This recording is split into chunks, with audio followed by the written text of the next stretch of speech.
Hello, dear students. Welcome back. Let's begin with the new question. The question says, in partially destroyed laboratory record of an analysis of regression, following regression equations are obtained.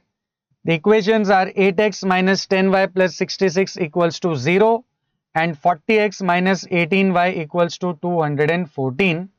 And we are also given with variance of x as 9.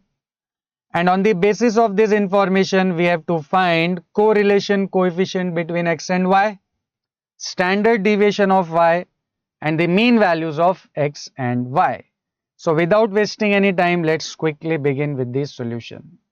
Dear students, in this case, we are given with two equations, but the problem is we are not sure कि इन दोनों में से y on x वाली equation कौन सी है और x on y वाली equation कौन सी है, right?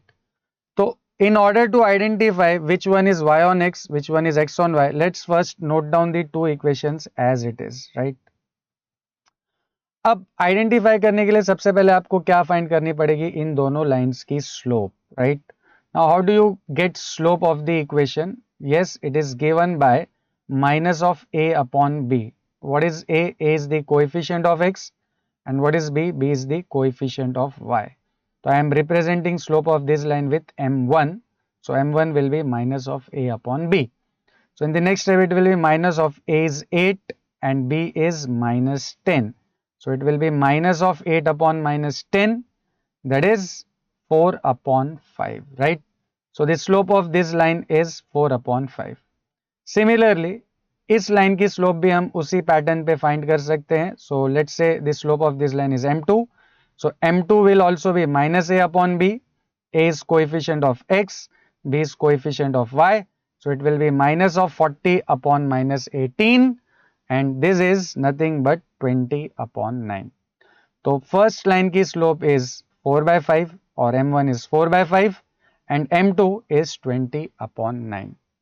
You guys tell me, ये जो हमारे पास m1 और m2 की वैल्यूज है उनकी modulus value, modulus meaning we have to consider only the magnitude. तो आप ये बताइए कि 4 by 5 और 20 by 9 में कौन सी वैल्यू ग्रेटर है और कौन सी वैल्यू स्मॉलर है?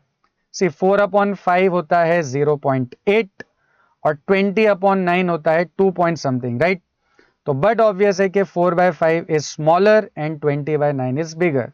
तो we can conclude that modulus value of m1 is smaller than modulus value of m2, right? Modulus value of m1 is smaller than modulus value of m2. तो rule क्या बोलता है कि जो भी स्लोप स्मॉलर है, that smaller slope is your byx, right? What is byx? Byx is the smaller slope.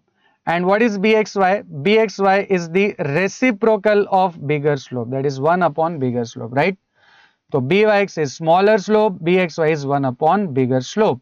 तो हमारे केस में स्मॉलर स्लोप कौन सी है? m1, और m1 की वैल्यू है 4 by 5. So byx will be 4 upon 5. And bxy is 1 upon bigger slope है m2, m2 की वैल्यू है 20 by 9. तो ये 20 by 9 का रेसिप्रोकल है, तो bxy will be 9 upon 20. I repeat one more time, जब आपको आइडेंटिफाई करना बहुत डिफिकल्ट हो तो क्या करोगे, आप दोनों की स्लोप फाइंड करोगे, m1 एंड m2. जो भी छोटी स्लोप है that will be your byx, और जो भी बड़ी स्लोप है उसका reciprocal will be bxy, right? तो हमने सक्सेसफुली byx और bxy यहां पर कैलकुलेट कर लिए हैं. अब सबसे पहले हमें क्वेश्चन में क्या फाइंड करना है? Correlation coefficient between x and y, right? And सबको r का फॉर्मूला पता है, r इज प्लस और minus root of byx into bxy. तो byx और bxy ऑलरेडी हमने कैलकुलेट किया हुआ है, तो इट विल बी प्लस और minus 4 by 5 into 9 by 20. Simplifying this further we get r is plus or minus 36 upon 100, and 36 upon 100 is root of 0.36, and root of 0.36 is 0.6. So r is plus or minus 0.6. Now since we know that byx and bxy both are positive, right? ये भी positive है, ये भी positive है. तो अगर byx और bxy दोनों पॉजिटिव हैं तो definitely r will B positive, right? क्योंकि तीनों की साइंस हमेशा होती हैं same.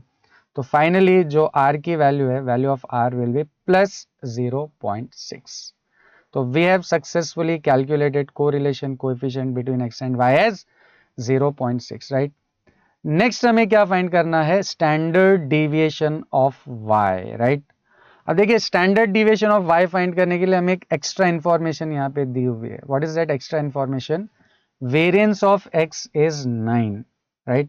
Now variance of x 9 meaning sigma x square is 9, and if sigma x square is 9 then definitely sigma x will be 3, right?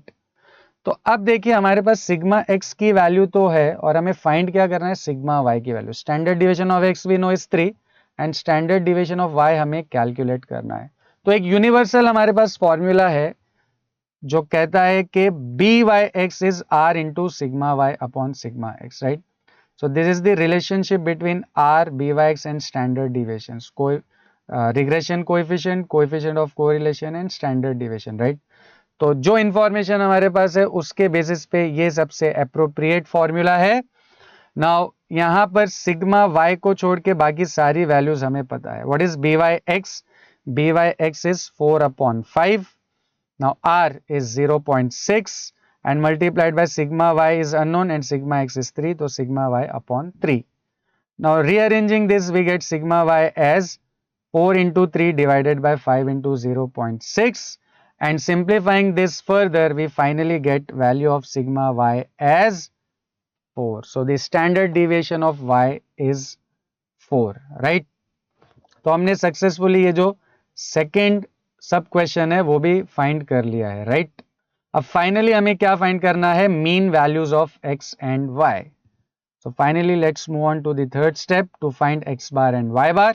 देखिए x bar and y bar find करने के लिए सिंपली जो भी दो रिग्रेशन इक्वेशंस हमें दिए हुए उनको हमें क्या करना है, साइमल्टेनियसली सॉल्व करना है. तो सबसे पहले उन दोनों को हम स्टैंडर्ड फॉर्म में लिख लेते हैं. तो जो फर्स्ट इक्वेशन है it will be 8x minus 10y equals to minus 66. Let's say this is your equation number 1. And second is 40x minus 18y equals to 214. That will be your equation number 2. अब इन दोनों को simultaneously solve करने के लिए आपको किसी भी एक का कोएफिशिएंट सेम करना है. तो यहाँ पे क्लियरली आप देख सकते हो, अगर फर्स्ट इक्वेशन को मैं 5 से मल्टीप्लाई करूँ तो 8 into 5 will be 40. So 40 and 40 will be same. और दोनों की साइन सेम है, ये भी पॉजिटिव है ये भी पॉजिटिव, तो दोनों को हमको क्या करना पड़ेगा, सब्ट्रैक्ट. तो साइमल्टेनियसली सॉल्व करने के लिए what we are doing, we are multiplying equation number 1 by 5 and then subtracting equation number 2 from 8. तो जब आप फर्स्ट को 5 से मल्टीप्लाई करोगे तो it will be 40x minus 50y equals to minus 330. Second equation as it is आ जाएगी. And since हम इन दोनों को सब्ट्रैक्ट कर रहे हैं तो जितनी भी साइंस है ये हो जाएंगी change. So plus 40x will become minus, this minus 18y will become plus, and this plus 214 will become minus, right? So now 40x and 40x will be eliminated. Minus 50y and plus 18y will be minus 32y, and on the right hand side minus 330 and minus 214 will be minus 544. Now simplifying this further we get value of y as 17. अब ये जो y की value है इसको हम किसी भी एक इक्वेशन में सब्स्टिट्यूट करें तो क्या मिल जाएगी, वैल्यू ऑफ x. तो now let's substitute value of y as 17 in equation number 1. ये हो जाएगा 8x minus 10 into 17 equals to minus 66, correct. First में y को हमने किससे रिप्लेस कर दिया, 17 से. Simplifying this further we get value of x as 13. अब देखिए जो भी दो रिग्रेशन इक्वेशंस है इनका पॉइंट ऑफ इंटरसेक्शन होता है x bar and y bar, right. जो भी दो रिग्रेशन इक्वेशंस होती है वो किधर इंटरसेक्ट करती है, x बार और y बार पे, right. So point of intersection of two regression line is x bar and y bar. इसका मतलब ये है कि ये जो हमने x और y की वैल्यूज फाइंड की है these are your x bar and y bar. ये जो x और y की वैल्यूज है यही हमारे x bar and y bar है, right? So x bar is 13 and y bar is 17. I hope this is clear to everyone. See you in the next video.